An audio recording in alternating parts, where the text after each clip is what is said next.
Mga kapuso, at para iwas hassle sa biyahe lalo ngayong Kapaskuhan, dapat legal public transportation ang tangkilikin. May mga bumibiyahe kasi mula Quezon City hanggang Visayas pero kolorum pala. Pati terminal nila, illegal. Narito ang eksklusibo kong pagtutok. Nabulabog ang garahe ng mga passenger van na ito sa Cubao, Quezon City. Isang lodi sila? Lahat yun po na parehas? Nang i-operate ng pinagsanib na puwersa ng PNP Highway Patrol Group at Land Transportation Office ang kanilang garahe. Ayon sa HPG, illegal ang terminal at puro kolorum o walang prangkisa ang mga passenger van. Ibig sabihin, hindi sila pwedeng mamasada at magsakay ng mga pasahero pero nang buksan ng mga otoridad ang pintuan ng mga heavily tinted na van, Saan kayo papunta? Matlog sama.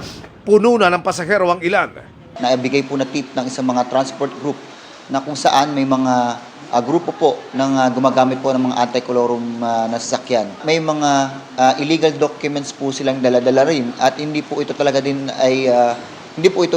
rehistrado. Ang masaklap bumibiyahe at nakararating pa pala ng walang lisensya hanggang Northern Luzon at Visayas Region ang mga van.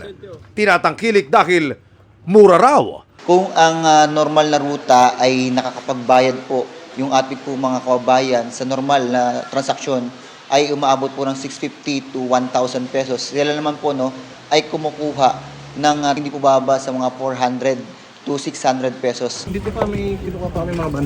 Pero ang problema, sabi ng HPG, kapag nasangkot na ito sa disgrasya, mas mabigat ang kakaharapin ng mga pasaherong tumatangkilik. Ang isa po sa nakakatakot at isang pangit po na resulta para po nito para sa mga pasahero ay wala po talaga silang mahahabol na anuman pong danyos or tulong sa mismong driver gayong ito po ay illegal at wala pong literal na prangkisa. May mga minomonitor pa ang PNP HPG para muli maputol po natin ang transaksyon po para po sa mga anti-colorum po ng mga sasakyan.